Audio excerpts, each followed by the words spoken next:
মহান আল্লাহ রব্বুল ইজ্জত ওয়াল জালাল, তার দরবারে শুকরগুজার হচ্ছি। সেই মনিবের দরবারে নতশিরে শুকর আদায় করি, পড়ছি আলহামদুলিল্লাহ। রব্বানা লাকাল হামদ হামদান কাসীরান তাইয়্যিবান মুবারাকান ফীহি ইয়া রাব্বি লাকাল হামদু কামা ইয়ানবাগি লিজালালি ওয়াজহিকা ওয়া আযীমি সুলতানিকা। প্রাণ ভরে মনিবের শুকর আদায় করে নিলাম। তিনি দয়া করেছেন বলেই আসতে পেরেছি, তিনি দয়া করেছেন বলেই শোনার তৌফিক পেয়েছি। তিনি যদি দয়া না করতেন, বাছাই না করতেন, বলার এবং শোনার সুযোগ না দিতেন, আমরা আসতে পারতাম না, বলতেও পারতাম না। ঠিক না ভাই? সুতরাং সমস্ত প্রশংসা কার? আল্লাহ রাব্বুল আলামিনের। কোরআনে কারীমের মাহফিলের চাইতে শ্রেষ্ঠ মাহফিল আল্লাহর আকাশের নিচে জমিনের উপরে আর একটাও হতে পারে না। মাহফিল দুই রকমের হয়, জলসা দুই রকমের হয়। একটা হচ্ছে জলসায় রহমানি, আর একটা হচ্ছে জলসায় শয়তানি। একটা শয়তানের জলসা আর একটা রহমানের জলসা। শয়তানের জলসা হচ্ছে ওইগুলি যে জলসাগুলিতে মানুষকে অশ্লীল বানায়, পাপাচারে উদ্বুদ্ধ করে, মিথ্যে প্রতি আকৃষ্ট করায়, আল্লাহ থেকে দূরে সরিয়ে দেয়। এগুলি হচ্ছে শয়তানের মাহফিল। আর রহমানের মাহফিল হচ্ছে সেগুলি যেখানে আল্লাহ তাআলার প্রশংসা করা হয়, আল্লাহর কথা বলা হয়, রাসূলের কথা বলা হয়, যেখানে আল্লাহর জিকির করা হয়। এর থেকে শ্রেষ্ঠ মাহফিল আকাশের নিচে জমিনের উপরে আর একটাও হতে পারে না। কোরআন হচ্ছে মহাবিশ্বের মহাবিস্ময়। নবী করিম সাল্লাল্লাহু আলাইহি ওয়াসাল্লাম বলেছেন, লা তুহসা আজাইবুহু ওয়ালা তুবলা গারাইবুহু। এই কোরআন, এর আশ্চর্যকারিতা, বিস্ময়কারিতার কোনো শেষ নাই। এটা কোনো দিন পুরাতন হবে না, জীর্ণ হবে না। যত শুনবে তত নতুন মনে হবে। সুবহানাল্লাহ। এটা যদি নতুন না মনে হতো তাহলে 26 বছর একটা জায়গায় এত লোক, এগুলো কি আসতো? 26 বছর, কি মনে করেন আপনারা? এবং প্রত্যেক দিন তো লোক কমা দরকার ছিল। কোরআনের কথা শুনতে যদি একাধিক দিন কোথাও মাহফিল হয় তো লোক কি ক্রমান্বয়ে কমে না বাড়ে? কমে না বাড়ে? কারণ কি? পুরান পুরান কথা কয় সেই জন্য নাকি? কোরআন চির নতুন। সুবহানাল্লাহ। শোনা কথা আরো একবার যদি শোনে, আরো 10 বার শোনে, তারপরেও মোহাব্বত বাড়ে। সুবহানাল্লাহ। এর নাম হচ্ছে কোরআন। এটা বিজ্ঞানের মহা উৎস। জীবন পরিচালনার সকল নীতি দিয়ে সমৃদ্ধ করা হয়েছে কোরআনকে। জীবন পরিচালনা করতে যত নীতিমালা প্রয়োজন, সমস্ত নীতিমালার মূল নীতি কোরআনে কারীমের মধ্যে বিধৃত করা হয়েছে। এবং আল্লাহর প্রতি ঈমান আর পরকালে বিশ্বাস, এই দুটি জিনিসই প্রকৃতপক্ষে মানুষকে জবাবদিহিমূলক জীবন আচরণে তাকে বাধ্য করে। ইসলাম হালাল এবং হারামের একটি সীমারেখা নির্ধারণ করে দিয়েছে। সামাজিকতা, নৈতিকতা, লেনদেন সম্পর্কে বিধিবিধান দিয়েছে। আর এগুলি কার্যকর করার জন্য ইসলাম সামরিক বাহিনী ব্যবহার করে নাই, পুলিশ ব্যবহার করে নাই। মানুষের ঈমান এবং প্রত্যয় এগুলিকে মানতে বাধ্য করেছে। সুবহানাল্লাহ। পৃথিবীতে আইন প্রয়োগ করার জন্য গভর্নমেন্টকে যে কত খরচ করতে হয়, কত চেষ্টা করতে হয়, কত পুলিশ, কত আর্মি, কত বিডিআর কাজে লাগানো লাগে, তারপরেও আইন কার্যকরী করা খুবই কঠিন। কিন্তু ইসলামের আইন, কোরআনের আইন প্রতিষ্ঠা করতে এত কষ্ট হয় নাই, যেহেতু আল্লাহ রাব্বুল আলামিন একটি ভিন্ন তরজে, একটি ভিন্ন কায়দায় এই আইনগুলিকে কার্যকরী করেছেন। প্রথমে মানুষের জেহেন তৈরি করেছেন, তারপরে আইন প্রয়োগ করেছেন। একদিনই জাকাত আসে নাই, একদিনই নামাজ ফরজ হয় নাই, একদিনই হজ ফরজ হয় নাই, একদিনই মদের আইন, মদকে নিষিদ্ধ করা হয়নি। মানুষের মন মস্তিষ্ককে মোটিভেশন করা হয়েছে, তার জেহেন তৈরি করা হয়েছে, তার মেন্টালিটি তৈরি করা হয়েছে, তারপরে আইন দেওয়া হয়েছে। হাদিস শরীফে এসেছে, নবী করিম সাল্লাল্লাহু আলাইহি সাল্লামের জামানায় এক মহিলা এসে রাসূলকে বলছেন, ইয়া রাসূল আল্লাহ, আমি জেনা করে ফেলেছি। নওজুবিল্লাহ। তিনি চেহারা ঘুরিয়ে ফেললেন। মহিলা এদিকে এসে বললেন, হে রাসূল, আমি জেনা করেছি। রাসূল আবার চেহারা আরেক দিকে ফিরালেন। মহিলা এসে বলল যে আমি জেনা করেছি। কয়বার বলা হলো? রাসূলুল্লাহ জিজ্ঞেস করলেন, তুমি কি চাও? মহিলা বললেন, হে রাসূল, আমি তো শয়তানের ওয়াসওয়াসায় পড়ে কামটা করে ফেলেছি। আমি দুনিয়ার শাস্তি, কোরআনের যে শাস্তি আছে সেই শাস্তি ভোগ করতে চাই। কিয়ামতে জাহান্নামের আগুন আমি সহ্য করতে পারবো না। রাসূলুল্লাহ বললেন, তুমি কি জেনা কর্তৃক গর্ভবতী হয়েছো? সে বলল যে হ্যাঁ তাই। তিনি বললেন, তোমার উপরে এখন হজ জারি করা যাবে না, কারণ তুমি অপরাধ করেছো। তোমার গর্ভস্থিত সন্তান তো কোনো অপরাধ করেনি। তুমি চলে যাও, ডেলিভারির পরে তুমি ফিরে এসো। শুনতেছেন কথা? মহিলা চলে গেলেন। রাসূলুল্লাহ তার পেছনে গোয়েন্দা বিভাগের লোক লাগালেন না, তার নামে মামলা ফাইল করলেন না, তার পেছনে কোনো পুলিশ লাগালেন না। মহিলা সন্তান প্রসব করার পর এই মহিলা ফিরে এসেছে, বলছে, রাসূল, আমার তো সন্তান হয়েছে, আপনি বলেছিলেন সন্তান হওয়ার পর আপনি হজ জারি করবেন। আমার সন্তান হয়েছে, এবার আপনি আমার উপরে হজ জারি করেন। নবী করিম সাল্লাল্লাহু আলাইহি সাল্লাম বলছেন, তোমার সন্তানের তো হক আছে তোমার দুধ পান করার। মহিলা ফিরে গেল। এবারও তার পিছনে পুলিশ লাগানো হলো না। দুধ ছাড়ার বেশ আগে এই বাচ্চাকে নিয়ে মহিলা আবার ফিরে আসছে। হে রাসূল, আমার বাচ্চা এখন দুধ খাওয়া বাদ দিয়া রুটি খাইতে পারে, রুটি খেয়ে জীবন ধারণ করতে পারে। এই যে দেখুন তার হাতে রুটি, এখন সে রুটি খেতে পারে।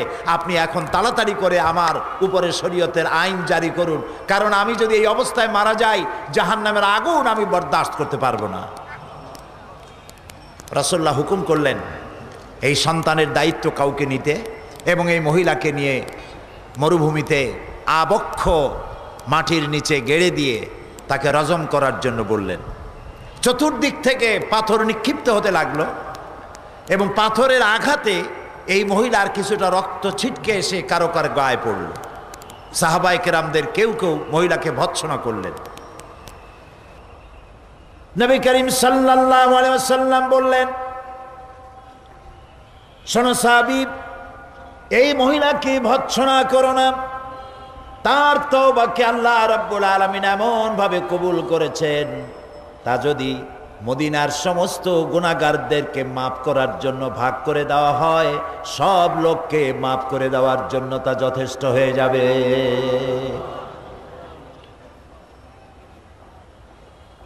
এই হাদিস আমি এই জন্য শোনালাম, ইসলাম আইন প্রয়োগ করার জন্য বল প্রয়োগ করেনি, সেনাবাহিনী এবং পুলিশ ব্যবহার করেনি। আল্লাহর প্রতি ঈমান এবং পরকালে বিশ্বাস। গতকাল কি ঈমানের কথা বলেছি মনে নাই? কার প্রতি ঈমানের কথা বলেছি? আল্লাহর প্রতি ঈমানের কথা বলেছি। সেই আল্লাহর প্রতি ঈমান এবং পরকালে বিশ্বাস মানুষকে সদাচরণে উদ্বুদ্ধ করে, জবাবদেহিমূলক জীবন যাপনে উদ্বুদ্ধ করে। সুতরাং কোরআনে বর্ণিত, কোরআনে বিভিন্ন জায়গায় বিধিনিষেধ এর সীমারেখা অঙ্কন করা হয়েছে, আর বলা হয়েছে তিলকা হুদুদুল্লাহ, এই হলো আল্লাহর সীমানা, ফালা তাকরাবুহা, এর নিকটবর্তীও হইও না, এই সীমানাকে ক্রস করো না। সুতরাং আল্লাহ যে হালাল এবং হারাম কোরআনে বর্ণনা করেছেন, আদেশ এবং নিষেধ করেছেন, এটাকে মেনে, হালাল এবং হারামকে মেনে, আদেশ নিষেধকে মেনে নিয়ে যারা জীবন পরিচালনা করে তারাই প্রকৃতপক্ষের মুসলমান। আর ওরা মুসলমান নয় ওরা মুসলমান নামের অযোগ্য, যারা মুসলিম নাম ধারণ করে ওজনে কম দেয়, খাদ্যে ভেজাল দেয়, মিথ্যা কথা বলে, মদ জুয়ায় ডুবে থাকে, জেনা ব্যভিচারে লিপ্ত হয়, সরকারের আর জনগণের টাকা আত্মসাৎ করে, সরকারকে অথবা জনগণকে অস্থিতিশীল করার জন্য নৈরাজ্য সৃষ্টি করে সন্ত্রাসী তৎপরতা চালায়। এরা মানুষ নামের কলঙ্ক। আজকে ইসলাম আর সন্ত্রাস দুটোকে মিলায় ফেলানো হয়েছে। সন্ত্রাসী বলা হচ্ছে মুসলমানদেরকে। ইসলাম গোড়া থেকেই ইসলাম সন্ত্রাস, ইসলামে সন্ত্রাস নাই। ইসলামে আগেও ছিল না সন্ত্রাস, এখনো কোনো সন্ত্রাস নাই। যারা মুসলমানদেরকে, ইসলামকে যারা সন্ত্রাসের বদনাম দেয়, তারা নিজেরাই সন্ত্রাসের হোতা। সন্ত্রাস তারাই চেষ্টা করে। এই জন্য সন্ত্রাসী, তার কোনো দল নাই, তার কোনো সমাজ নাই। সন্ত্রাসীরা মানুষ নয়, সন্ত্রাসীদের বেঁচে থাকার কোনো অধিকার নাই। সন্ত্রাসকে বাঁচায় রাখা, সন্ত্রাসীদেরকে বাঁচিয়ে রাখার অর্থই হচ্ছে সন্ত্রাসকে জীবিত রাখা। এই জন্য ইসলাম গোড়া থেকেই সন্ত্রাসের বিরুদ্ধে কথা বলেছে। সেজন্য মানুষকে তার পশু প্রবৃত্তি থেকে উদ্ধার পাওয়ার জন্য আল্লাহর প্রতি ঈমান এবং পরকালে বিশ্বাসী কেবলমাত্র পারে মানুষকে সঠিকভাবে মনুষ্যত্বর চরিত্রের গুণাবলীতে ধন্য করার জন্য কোরআনের আইনের কোনো বিকল্প নাই। এটাই হচ্ছে শ্রেষ্ঠ আইনের কিতাব। আজকে আমি আপনাদের সামনে কোরআনে কারিমের গতকাল সূরা বাকারার 177 নম্বর আয়াত তেলাওয়াত করে সেই ব্যাপারে কথা বলতেছিলাম। আজকেও যথারীতি সেখান থেকে আলোচনা করব যেখান থেকে আমরা ছেড়ে এসেছিলাম। আপনারা আমার সাথে পড়ে নেন, কারণ শয়তান চায় না মানুষ আল্লাহর কোরআন শুনে হেদায়েত পাক। এটা শয়তান সহ্য করতে পারে না, ঠিক না ভাই? সেই জন্য শয়তানের ওয়াসওয়াসা থেকে পানাহ দিতে পারেন কেবলমাত্র কে?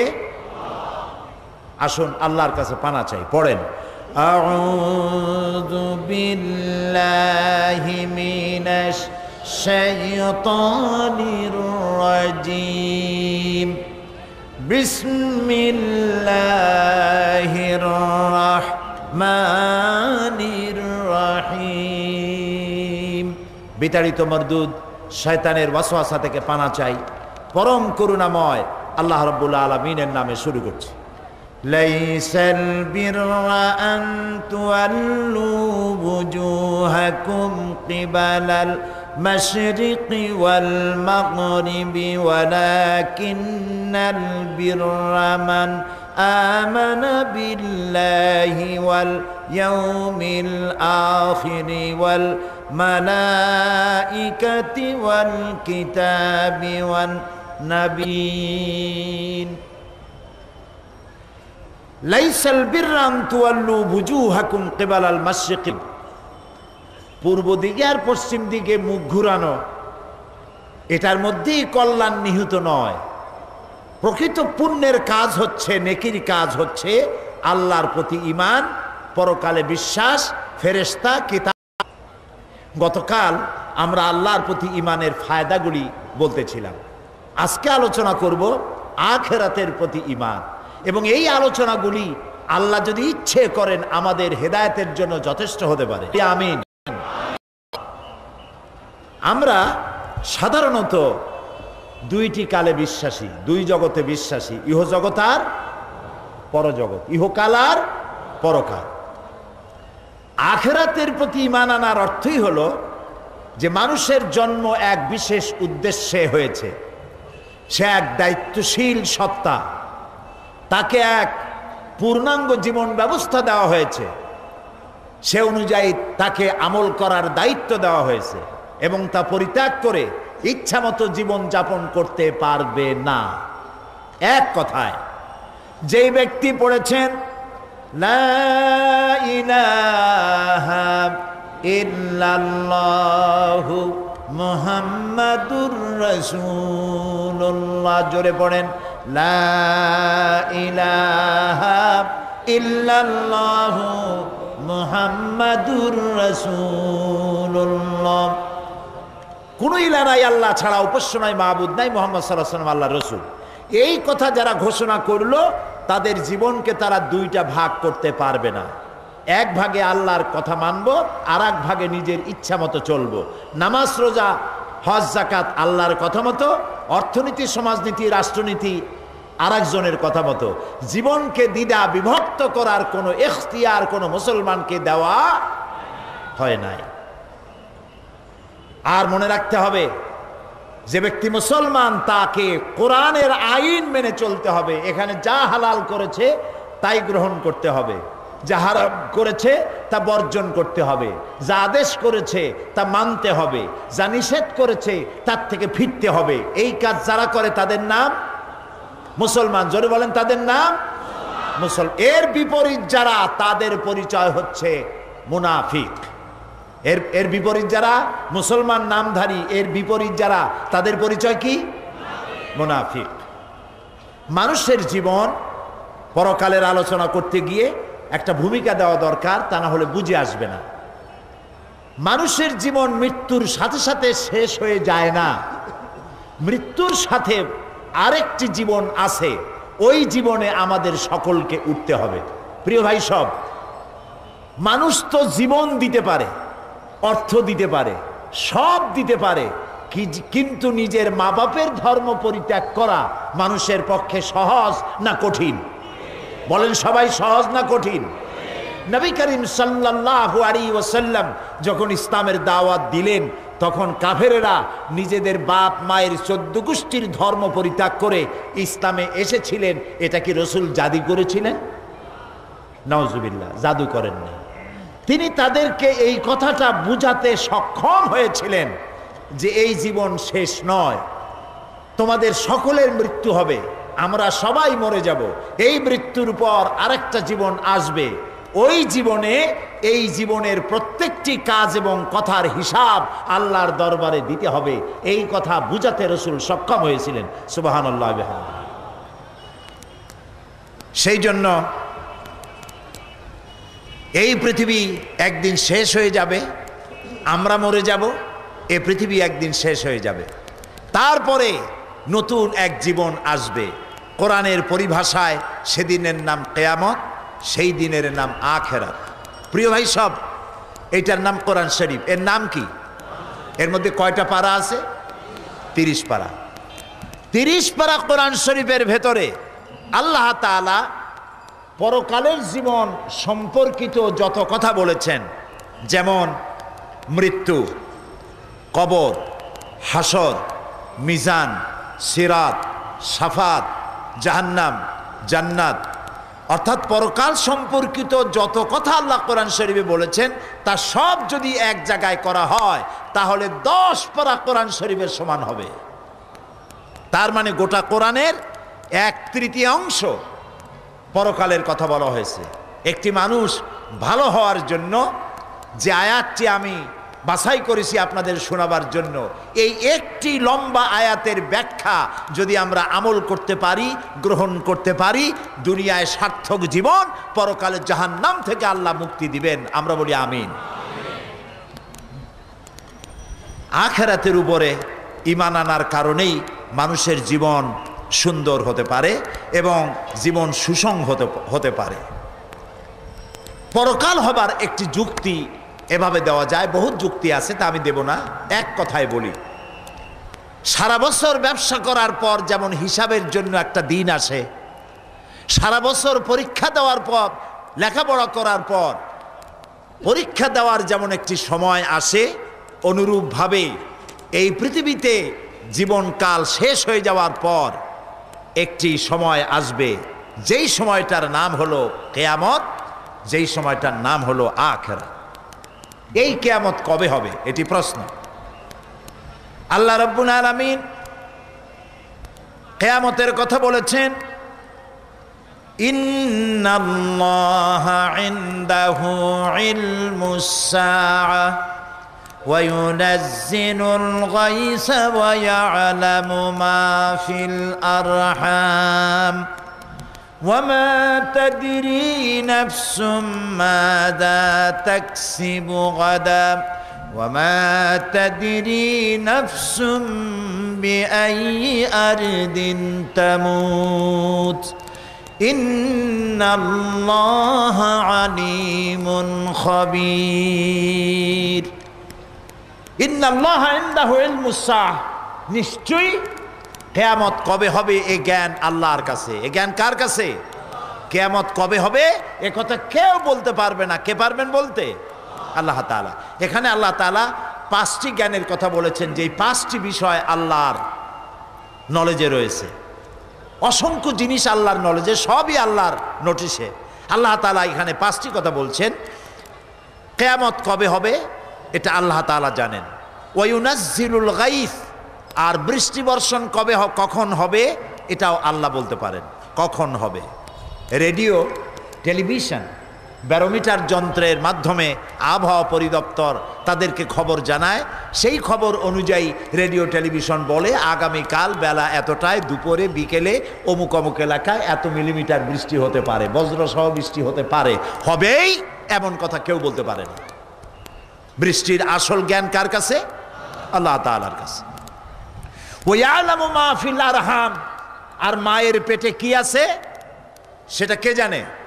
আল্লাহ তাআলা জানে। এখানে কেউ কেউ আবার একটুখানি বিভ্রান্তির মধ্যে পড়ে গেছেন। কেউ কেউ বলেন, প্রশ্ন করেছেন, ওয়ায়ালামু মা ফিল আরহাম, মায়ের পেটে কি আছে জানে আল্লাহ, কিন্তু ডাক্তাররাও তো জানে।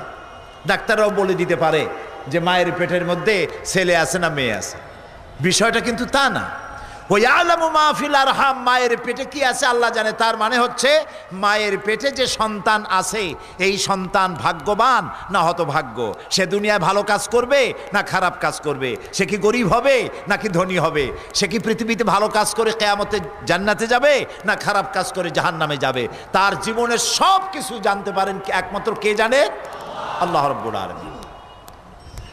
ওয়ামা তাদরি নাফসুম মাযা তাকসিবু গাদা, আর কেউ জানে না আগামীকাল সে কি কামাই করবে। ওয়ামা তাদরি নাফসুম বিআইয়ি আরদিন তামুত, আর কেউ জানে না, কোনো নফস জানে না কোন দেশে, কোন মাঠে, কখন, কোথায় তার মৃত্যু হবে, কেউ জানে না। ইন্নাল্লাহা আলিমুন খাবীর, এ সব কিছুই একমাত্র আল্লাহ তাআলা পরিজ্ঞাত, তিনি সব জানেন। নবী করিম সাল্লাল্লাহু আলাইহি সাল্লামের কাছে প্রশ্ন হতো, ইয়াসআলুনাকা আনিস সাআতি আইয়ানা মুরসাহা, আপনাকে তারা জিজ্ঞেস করে কিয়ামত কবে হবে, বলে দিন এর খবর তো কেবলমাত্র আল্লাহ তাআলাই জানেন। এ খবর বান্দার কাছে দেওয়া হয় নাই। পরকালের খবর কেবলমাত্র আল্লাহ তাআলাই সুস্পষ্টভাবে জানেন। ইয়াসআলুনাকা সাআতি আইয়ানা মুরসাহা ফিমা আনতা মিন যিকরাহা ইলা রাব্বিকা মুনতাহা, তারা আপনাকে জিজ্ঞাসা করে কিয়ামত কবে হবে, এর বর্ণনার সাথে আপনার কি সম্পর্ক? এর চূড়ান্ত জ্ঞান তো আপনার রবের। আপনার রব আল্লাহ ছাড়া কিয়ামত কখন হবে কেউ জানে না। একমাত্র আল্লাহ রাব্বুল আলামিন, তার কাছেই রয়েছে কিয়ামতের জ্ঞান, কবে সেই পরকাল হবে। তবে এই পরকাল সম্পর্কিত কতগুলি নজির, দৃষ্টান্ত আল্লাহ তাআলা দেখিয়ে দিয়েছেন। কিয়ামতের আগমন হঠাৎ করে ঘটলেও তার পূর্বে কিছু আলামত, নিদর্শন প্রকাশিত হবে।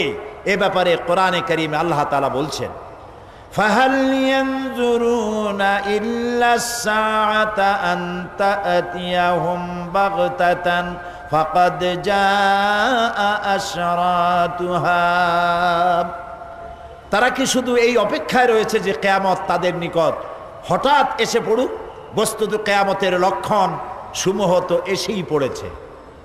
সুতরাং কিয়ামত এসে পড়লে তারা উপদেশ যেন গ্রহণ করে। কিয়ামতের কতগুলি লক্ষণ আছে।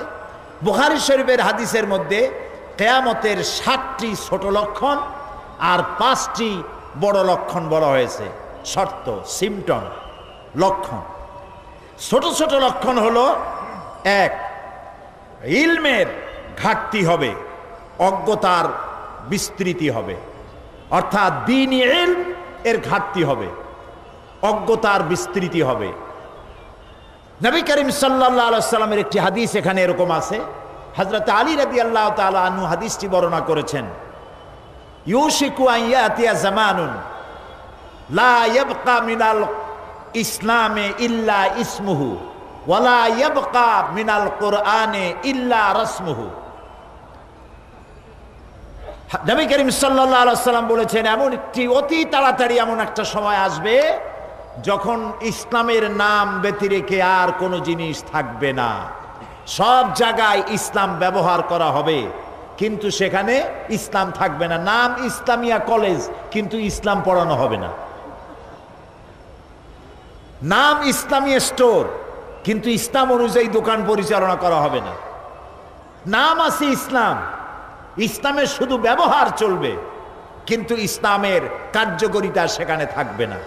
আর অজ্ঞতা, জেহালাত বিস্তৃতি হবে, অর্থাৎ কোরআনের ইলম যেখানে নাই সেখানেই জেহালাত হবে, এটাই স্বাভাবিক।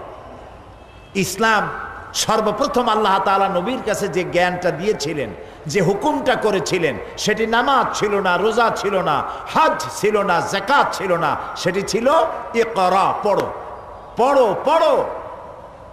যত পড়বে তত জ্ঞান বাড়বে। সুতরাং না পড়ার কারণে মানুষ বিভ্রান্ত হচ্ছে, আর এই বিভ্রান্ত হয়ে ইবাদতের বিকল্প অন্য কিছু তৈরি করছে, আল্লাহর বিকল্প তৈরি করছে, অন্যের কাছে সাহায্য চাচ্ছে। যেমন একটি কথা এখনই মনে পড়ল, আপনারা কি বলতে পারেন নামাজের বিকল্প কিছু আছে? নামাজের বিকল্প কোন ইবাদত আছে? রোজার বিকল্প কোন ইবাদত আছে? হজের বিকল্প কোন ইবাদত আছে? কিন্তু ইদানিং গ্রামে গঞ্জে কথা ছড়িয়ে পড়েছে, টঙ্গী যে বিশ্ব ইজতেমা হয়, এইখানে যদি 3 বার কেউ যায় তাহলে একটি হজের সওয়াব হয়ে যায়। বলেন নাউযুবিল্লাহ, বলেন নাউযুবিল্লাহ। এই কথা তাবলীগের কোনো মুরব্বী বলে না, এই কথা তাবলীগের কোনো আলেমেরা বলে না, কিন্তু এই কথাটি কেমনে কেমনে ছড়িয়ে গেছে। আর বলতেছে হজের পরেই দ্বিতীয় বৃহত্তম মুসলিম সমাবেশ। এবছর কয়েকজন আলেম আমাকে বলেছেন তারা নিজের চোখে দেখেছেন কয়েকজন লোককে ইহরাম পরা অবস্থায় টঙ্গীতে। ইন্না লিল্লাহি ওয়া ইন্না ইলাইহি রাজিউন। কত বড় মারাত্মক জাহালাত! লক্ষ লক্ষ লোক এক জায়গায় হয়েছে, তাতে কি হয়েছে? এখানেও তো লক্ষ লক্ষ লোক হবে, তাতে হয়েছে কি? প্যারেড ময়দান কি দোয়া কবুলের জায়গা? এখানে কবুল হইতেও পারে, নাও হইতে পারে। আরাফাতের সাথে তুলনা করা, পৃথিবীতে 150 কোটি মুসলমান, এই 150 কোটি মুসলমান যদি কোনো একটা মাঠে একত্রিত হয়, তাহলে তা কি আরাফাতের ময়দানের 1 ইঞ্চি জমিনের বরাবর হবে? কোথায় আরাফাত আর কোথায় টঙ্গী? আরাফাতে তো আল্লাহ ডাকছেন, আরাফাতে কে ডেকেছেন বলেন জোরে? সেখানে হাজিরা দেওয়া বিত্তশালী লোকদের জন্য ফরজ। আরাফাতের ময়দান সেই ময়দান যেখানে আদম আলাইহিস সালাম থেকে শুরু করে নবী করিম সাল্লাল্লাহু আলাইহি সাল্লাম পর্যন্ত সমস্ত নবীদের চোখের পানি শুকিয়েছে। এই ময়দানে যারা উকুফে আরাফা করে 9 জিলহজ, নবী করিম সাল্লাল্লাহু আলাইহি সাল্লাম বলেছেন, মান হাজ্জা লিল্লাহ ফালাম ইয়ারফুস ওয়ালাম ইয়াফসুক রাজাকা ইয়াউমিন ওয়ালাদাতহু উম্মুহু। যে হজে গিয়ে অশ্লীলতা করে না, ঝগড়াঝাটি করে না, সে হজের দিন আরাফাত থেকে বেরিয়ে আসে এমন অবস্থায় মা যেমন নতুন বাচ্চা প্রসব করলো নিষ্পাপ, আরাফাত একজন হাজীকে নিষ্পাপ করে বের করে দেয়। রাসূলুল্লাহ আরো বলেছেন, আল হাজ্জুল মাবরুর লাইসা লাহুল জাযাউ ইল্লাল জান্নাহ। একটি কবুল হজের পুরস্কার আল্লাহর কাছে বেহেশত ছাড়া আর কিছুই নেই। কত বড় জেহালাত, কত বড় জেহালাত! পত্রিকাগুলো, মিডিয়াগুলো সমানে বলতে থাকে 40 লক্ষ লোক হয়েছে। আপনি কি গুনছেন গিয়ে 40 লক্ষ লোক হয়েছে? ওই মাঠটা কতটুকু, আশেপাশের রাস্তা কতটুকু। এই সব কথা বলে ইসলামের বিকল্প, আল্লাহর দেওয়া বিধানের বিকল্প ইবাদত জাহালাত তৈরি করে, অজ্ঞতা প্রসূত। সুতরাং এই অজ্ঞতা প্রসূত এই সব অপপ্রচার থেকে আল্লাহ তাআলা আমাদেরকে হেফাজত করুন, আমরা বলি আমিন। কখনো এই কথা বলবেন না। হ্যাঁ, লক্ষ লক্ষ লোক একত্রিত হয়েছে, দোয়া করতেছেন, আল্লাহ ইচ্ছা করলে কবুল করতে পারেন, নাও করতে পারেন, তার ইচ্ছা। কিন্তু এইটাকে কোনো অবস্থাতেই আরাফাতের পরে মুসলমানদের দ্বিতীয় বৃহত্তম সমাবেশ কেন বলেন এই সব কথা? হজের সাথে আরাফাতের সাথে তুলনা করা মহা বেয়াদবি। এই ধরনের বেয়াদবি শব্দ কোনো মুসলমানের উচ্চারণ করা উচিত নয়। নামাজ নাই, রোজা নাই, টঙ্গীর দিন হাজির হইয়া দোয়া করলেন, আমিন আমিন বললেন, আর মোনাজাত হইল উর্দুতে, ভালোই কইলো কি মন্দই কইলো, আমিন আমিন শুনতে করতে থাকলাম, বুঝলাম না কিছুই। আল্লাহ রহম করুক, জোরে কোন আমিন। কাজী আমার কথা নিশ্চয়ই বুঝতে পেরেছেন। আমি কিন্তু তাবলিগি জামাতকে কোনো কটাক্ষ করি নাই, আমরা তাদের বিরুদ্ধে কথা বলি না, আমরা এটাকে মোবাইল স্কুল মনে করি। কিন্তু এই জাতীয় কথাবার্তা বলা এবং 3 বার গেলে 1 হজ অথবা গরিবের হজ, এই জাতীয় চিন্তা করা জাহালাত, দোয়া কবুল হবে গেলেই সেখানে বিশ্বাস করাও সঠিক নয়। আল্লাহ এখানের দোয়া কবুল করতে বাধ্য নন, এটা তার ইচ্ছা। সুবহানাল্লাহ বলে, দোয়া কবুল আল্লাহ তাআলার ইচ্ছা।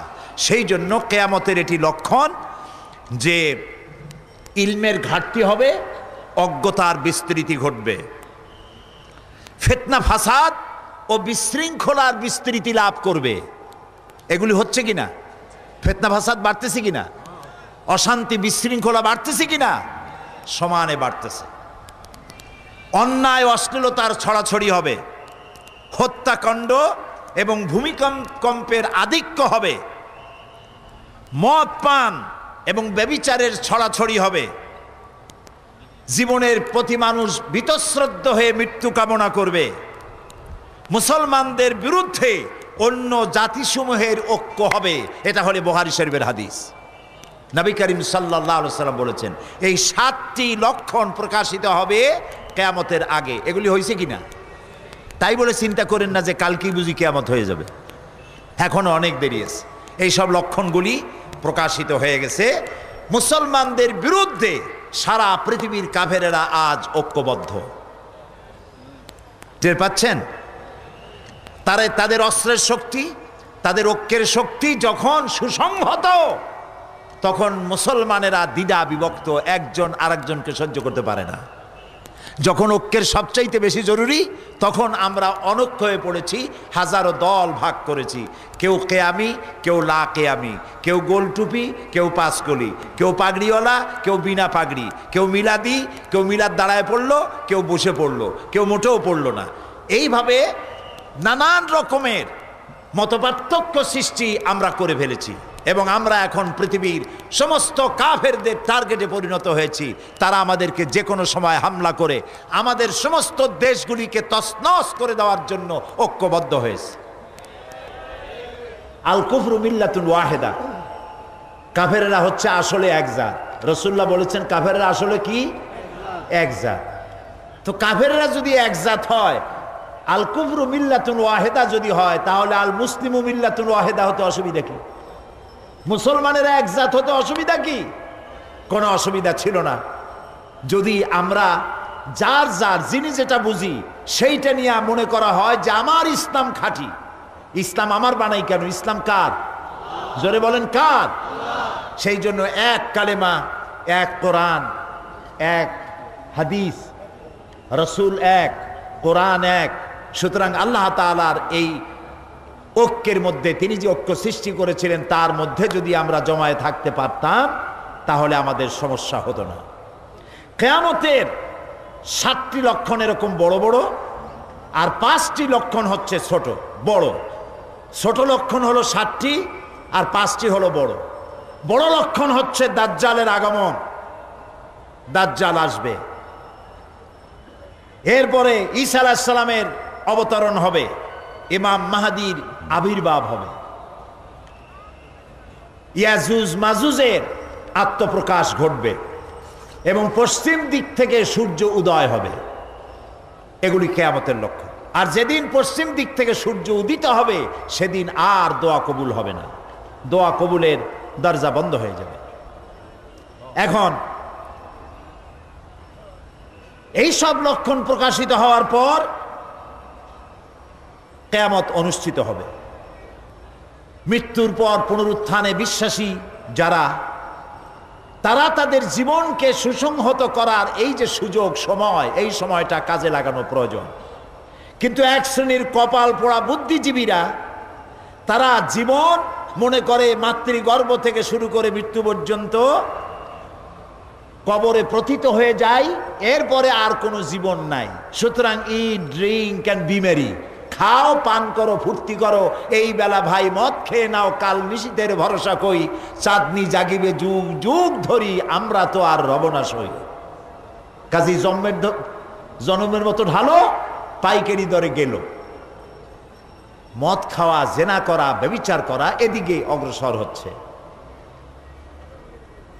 সুতরাং মানুষ যদি জীবন সুন্দর করতে চায় এবং পরকালে জাহান্নামের আগুন থেকে বাঁচতে চায়, তাহলে পরকালের উপর ঈমান আনতে হবে। এই পৃথিবী একদিন শেষ হবে, সমস্ত প্রাণীরা মরে যাবে, কেউ থাকবে না। আল্লাহ তাআলা তখন হযরতে মালাকুল মউতকে প্রশ্ন করবেন, মান বাকিয়া ইয়া মালাকাল মউত, কে আর বাকি আছে? মালাকুল মউত বলবেন, আয় আল্লাহ তাআলা, এখন বাকি আছে, সব তো গেছে, মানুষ আর নাই, প্রাণী আর নাই, সব শেষ। এখন হযরত জিবরাইল আছেন, মিকাইল আছেন, ইসরাফিল আছেন, আর আমি আপনার সামনে আছি। আল্লাহ তাআলা বলবেন, ইসরাফিল মিকাইলের জান কবজ করো, জিবরাইলের জান কবজ করো। জিবরাইলের জান কবজ হয়ে যাবে। সুবহানাল্লাহ। রূহুল কুদুস, রূহুল আমিন, শাদীদুল কুওয়া, সমস্ত নবীদের কাছে যিনি আল্লাহর বার্তা বহন করে এনেছেন, তারও জান কবজ হবে। এবারে আল্লাহ তাআলা প্রশ্ন করবেন, মালাকুল মউত, আর কে বাকি আছে? মালাকুল মউত বলবেন, আয় আল্লাহ তাআলা, এখন শুধু আমি বাকি, আর কেউ নেই। আল্লাহ তাআলা বলবেন, মউত ইয়া মালাকুল মউত, মরে যা। মালাকুল মউত মরে যাবে। এখন আকাশে আর জমিনে কে আছেন? জোরে বলেন, কে আছেন? এক মহান সত্তা আল্লাহ তাআলা। এভাবে বহুকাল চলে যাবে। আল্লাহ তাআলা প্রশ্ন করবেন, লিমানিল মুলকুল ইয়াউম, আজকের রাজত্ব কার? ইয়া দুনিয়া আইনা জিবালুকি, হে পৃথিবী, তোর পাহাড়গুলো কোথায়? সব ধসে যাবে, পাহাড় থাকবে না, গাছপালা থাকবে না, দরিয়া থাকবে না। আল্লাহ তাআলা প্রশ্ন করবেন, ইয়া দুনিয়া আইনা জিবালুকি, ইয়া দুনিয়া আইনা আশজারুকি, ইয়া দুনিয়া আইনা আনহারুকি, তোমার দরিয়াগুলি কই, গাছগুলি কই, পাহাড়গুলো কই? আইনা জাব্বারু, কোথায় সেই স্বৈরাচারগুলি যারা মানুষের উপরে নির্যাতন করত? লিমানিল মুলকুল ইয়াউম, কার রাজত্ব আজ? আল্লাহ তাআলা নিজেই নিজের প্রশ্নের জবাব দিবেন, লিল্লাহিল ওয়াহিদুল কাহ্হার, আজকের রাজত্ব কেবলমাত্র আল্লাহ রাব্বুল আলামিনের। এরপর আল্লাহ তাআলা সমস্ত প্রাণীগুলিকে পুনরুজ্জীবন দান করবেন। আমরা যখন মানুষকে কবরে রাখি আর তারপরে কবর উপরে যখন মাটি দেই, আমরা কি বলি? মিনহা খালাকনাকুম, জানেন? পড়েন সবাই, মিনহা খালাকনাকুম ওয়া ফিহা নুঈদুকুম ওয়া মিনহা নুখরিজুকুম তারাতান উখরা। কবরের ভিতরে মানুষকে রেখে মাটি দেওয়ার সময় আমরা বলি, এই মাটি দিয়ে তোমাকে তৈরি করা হয়েছিল, আবার এই মাটিতে তোমাকে রেখে গেলাম, এই মাটি থেকেই তোমাকে আবার পুনরুত্থিত করা হবে। হযরত ওসমান রাদিয়াল্লাহু তাআলা আনহু কবরের কাছে এসে খুব কাঁদতেন। সাহাবায়ে কেরাম প্রশ্ন করতেন, আল্লাহর নবীর সাহাবী ওসমান, আল্লাহর নবী যখন জান্নাতের কথা জাহান্নামের কথা যখন আলোচনা করেন তখন তো আপনি এত কাঁদেন না, যত কাঁদেন কবরের কাছে এসে, কারণ কি? হযরত ওসমান বলেন, সাহাবীরা শোনো, আমি নবীজির মুখে শুনতে পেয়েছি এই কবর হলো প্রথম থানা। আসামি গ্রেপ্তার হয়ে যেমন থানায় আসে, থানা থেকে যদি চার্জশিট হয়ে যায় আর উপায় থাকে না, আর যদি ফাইনাল হয়ে যায় তাহলে তো বেঁচে গেল। তাহলে নবীর কথা অনুযায়ী এই কবর হলো প্রথম স্টেশন। এখানে যে ব্যক্তি নাজাত পাবে সব জায়গায় নাজাত পেয়ে যাবে। এই কবরে যে ব্যক্তি গ্রেফতার হয়ে যাবে, জবাব দিতে পারবে না, সব জায়গায় আটকা পড়ে যাবে। এই কবর থেকে সমস্ত মানুষগুলিকে উঠানো হবে।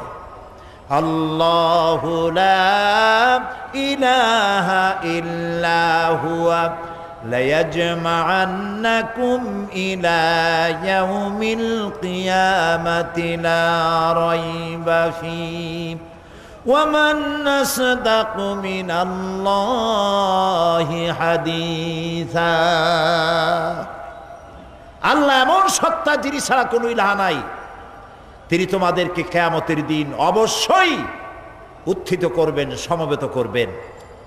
আর এ ব্যাপারে কোনো সন্দেহ নাই, আল্লাহর চাইতে অধিক সত্যবাদী আর কেউ হতে পারে? বলেন, পারে কেউ? আল্লাহর চাইতে সত্যবাদী আর কেউ কি আছে? ওয়া মান আসদাকু মিনাল্লাহি কিলা, তার চাইতে সত্যবাদী আর কে? আল্লাহ তাআলা বলেন, কুল ইন্নাল আউয়ালিনা ওয়াল আখিরিনা লামাজমুউনা ইলা মিকাতি ইয়াউমিন মা'লুম। বলুন, পরবর্তী এবং পূর্ববর্তী সকলকেই এক নির্দিষ্ট দিন আল্লাহ দরবার, আল্লাহ রাব্বুল আলামিন জমায়েত করবেন, এক জায়গায় উঠাবেন।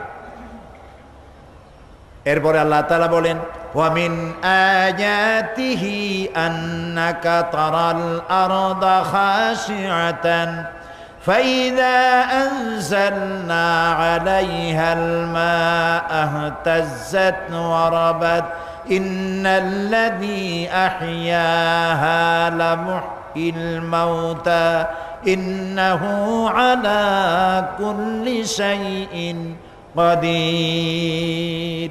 তার অন্যতম নিদর্শন হচ্ছে এই যে তুমি দেখতে পাও ভূমিকে আল্লাহ তাআলা উপর করে সৃষ্টি করেছেন, আর এতে বৃষ্টি দিয়ে শস্য শ্যামল এবং সজীব করে দেন আল্লাহ রাব্বুল আলামিন।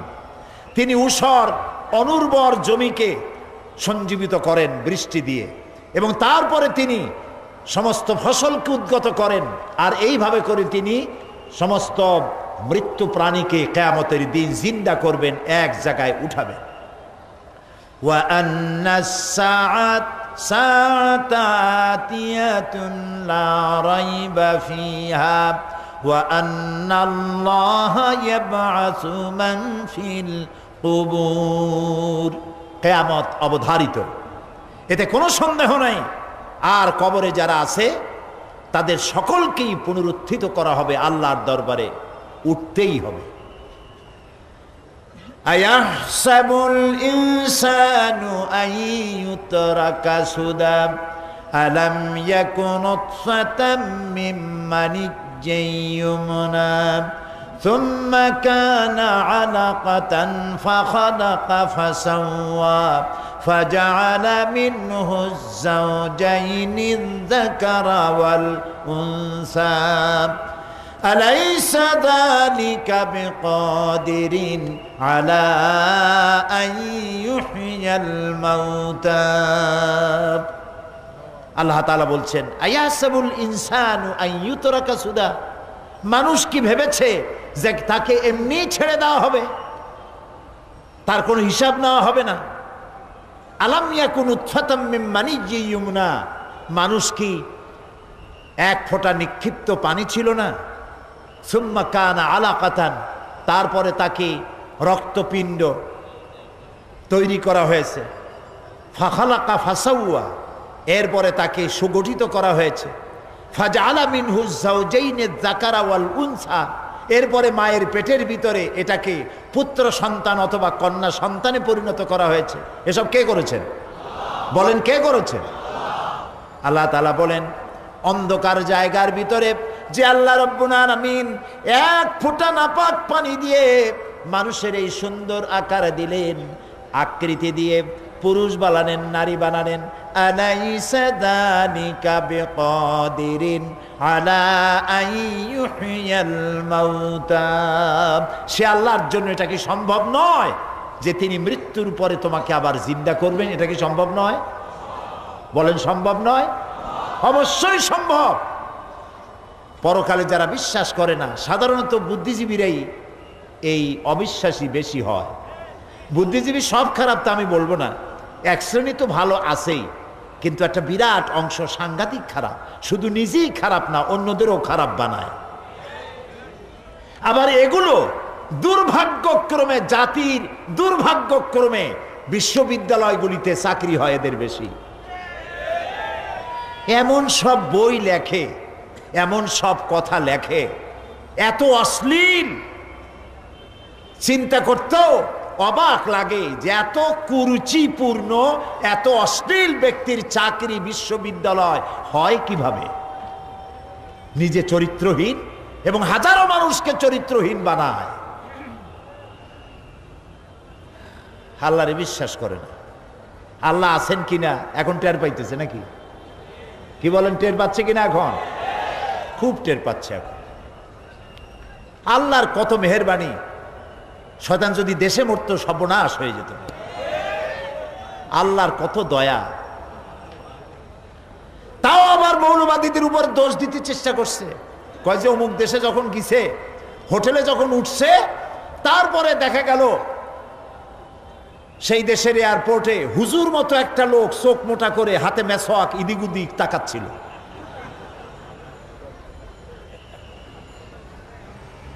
যত দোষ নন্দ ঘোষ। প্রিয় ভাই, সব যারা পরকাল বিশ্বাস করে না, আল্লাহরে বিশ্বাস করে না, তাদের কপাল খারাপ। আমাদের কপাল ভালো, আলহামদুলিল্লাহ বলি।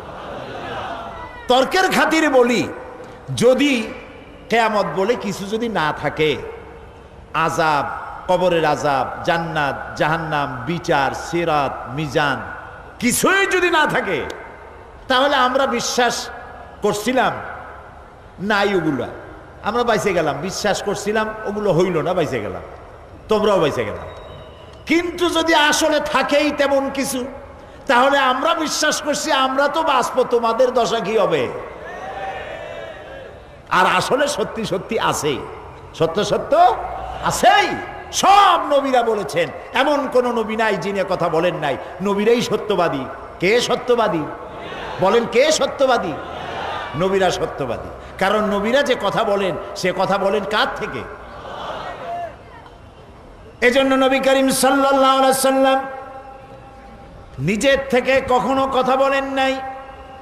আল্লাহ রাব্বুল আলামিন বলেছেন, মা ইয়ানতিকু আনিল হাওয়া ইন হুয়া ইল্লা ওয়াহিয়ুন ইউহা। আমার নবী নফসকে অনুসরণ করে কোনো কথা বলেন নাই। যা বলেছেন সেগুলি হলো কোরআনের নামে যা বলেছেন সব ওহী। আমি যা বলতে বলেছি আমার কথাই তিনি বলেছেন। আল্লাহ তাআলা বলছেন হাসর হবে।